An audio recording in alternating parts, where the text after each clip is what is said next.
I have many friends and that come from other countries, and they escaped communism, they escaped Marxism, and all kinds of things. And they say, "Look, that is what's happening here. I can't believe So that I they got can my see it here. citizenship. I fought so hard to get my citizenship here. They escaped that. I had one guy that, he could have been shot because he escaped his country, and they caught him, and and they wanted to, if he would have tried to escape back in, he would have been. It's a miracle he's alive. Let me put it that way, because you're talking about like Germany things, and you know what I mean. Yeah, yeah. They shoot. They shoot you. They kill you if you're not supposed to be there. They just kill you. You know what I mean. So he escaped that, and they tell me, look, what's going on here is the beginning stages of exactly what happened. It's what we escaped, and people tend to give up power when they're afraid or there's a crisis. Yeah. And we the people have had so much power stripped from us over the years. We need to get it back. We need to get that power back. We need to get to work. Part of the power is just going about life, and loving your family, being a good family, try to have that family, being a responsible parent. I mean, that's part of the power that we need, having intact nuclear families, something that Marxists want to destroy. They figured they could split up the family, they can destroy our country. But we got news for them.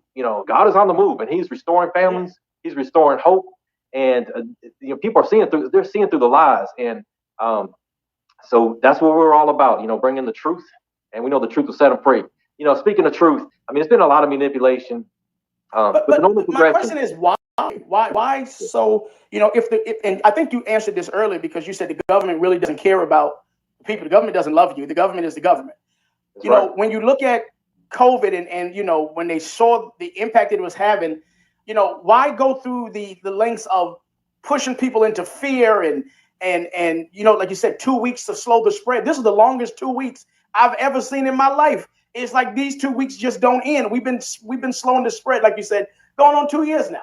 We're in 2022. This thing started, I believe it started in 2019 because the symptoms people were having even near the ending part of 2019 going into 2020. And then we heard about COVID. But why? That's, I think, what a lot of people are trying to figure out. What do you think was the motivating factor behind all of the bumped up numbers and the fear pushing and just all of the shenanigans that went on around COVID? Well, bottom line is we should not have forced, mandates for masks or shots or closing of anything. I mean, we just need to go and use common sense and let doctors be doctors and not try to punish them.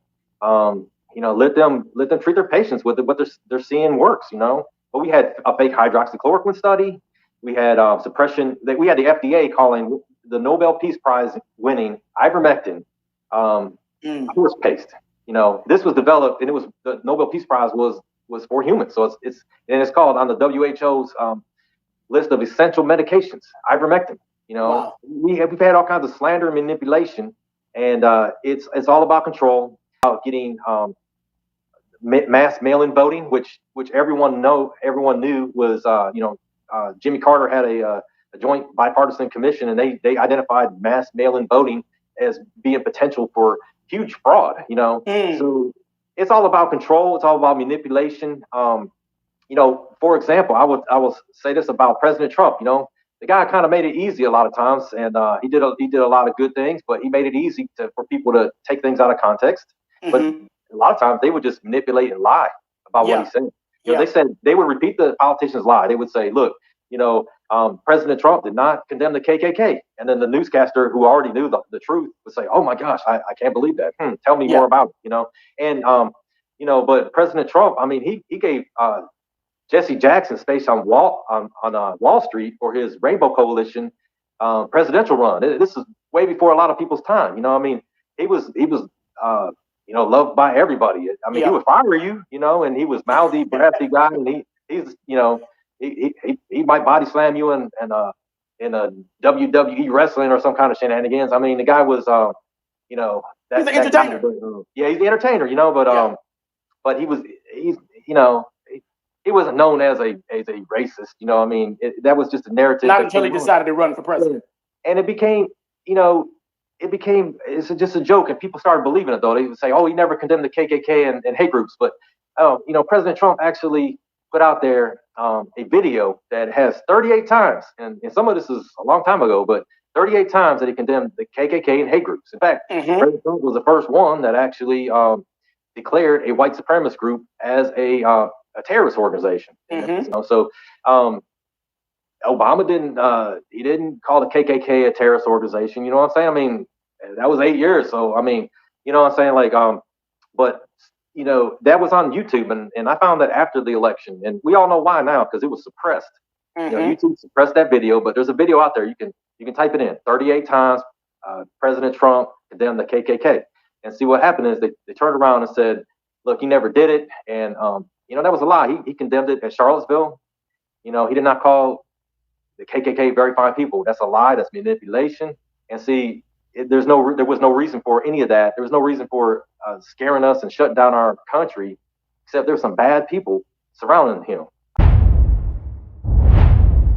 Taking on DC, you know, it is the swamp, you know. And you know, Senator Tom Coburn, he left DC. He was up there for a long time, and he left DC in 2015. And for the last 5 years of his life, he said, you know, he basically said, I'm leaving the swamp because there's nothing I can do to reform them. But he spent the last 5 years of his life working to bring the power back to we the people. And I, along with many others, have picked up that torch, you know, and I know you have too. And you know, it's called the Convention of States, and it's Article 5 of the U.S. Constitution, and that's right, to bring the power back to we the people. And there's a move on that, but we need to keep encouraging our state legislators to do the right thing. North Carolina has not signed up for that; they have not called for it yet. They need to, you know, they need to quit playing games. They just need to get it done, because we the people want term limits for Congress and bureaucrats. Yeah. We want to limit their spending, and we want to limit their power, because they're power hungry. You know, we got a few up there, a few people, a few hundred in DC that are just tyrants, you know, and they're ruining our lives. And it also gives an excuse. It gives excuses for people around us to not do anything right. You know what I'm saying? They just say, well, what can we do? We can't fight the federal government. But if we bring the power back closer to we the people, put it in the hands of our state legislators who live near us, well, we can influence them. And we can say, look, you know, you're thinking about spending, wasting our finances. I don't think so, you know, and they're going to think twice before doing something crazy. But the people in DC, on the left and the right, it's just one big club for the most part, you know. Yeah, I think it's like a big club with this lifetime, appears to be lifetime membership. Yeah. You know, and you said something. You talked about the Convention of States.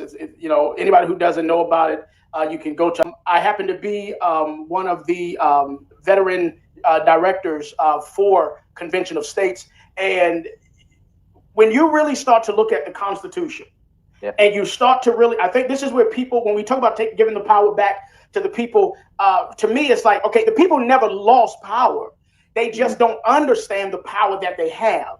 And the government is very good at manipulating words to make things seem to say what they don't say and make them seem to not say what they do say. And when you start to look at the Constitution is clear as to the limits of the power of the government. It gives them specific authority. It gives Congress, it gives the president, it gives the Senate, it gives the judiciary, it gives them a specific authority and specific parameters for which by they can operate in, and to do anything and any authority that is not given to the federal government. A lot of that has been given to the states. Yeah. Because the states are the ones, you know, even when we dealt with COVID, when people were yelling about the president and he's not taking care of people medically, and that if you look at the Constitution, you look at the job, that's not his job. The health and well-being of the people is given, that responsibility is given to the governors and to the states. The states are responsible for the well-being, the health and well-being of the people that reside within the borders of their state. The federal government has limited power. We are a federalist society. And a lot of people don't realize that what that means is the federal government has very little power. The power belongs to the states and ultimately to the people. And when people understand that and pick up that constitutional guide, pick it up. If you want one, I'll send you a pocket guide. Pick up that Constitution and read it and really understand where the founding fathers made it very clear. The government's authority stops here and the rest belongs to the states and the people. We the people. That's how this thing starts out. We the people. That's them letting the government know we run this. And I think one of the issues is that people don't understand just how much power and authority we the people have. And so in many cases, ignorantly, we abdicate that authority to the federal government.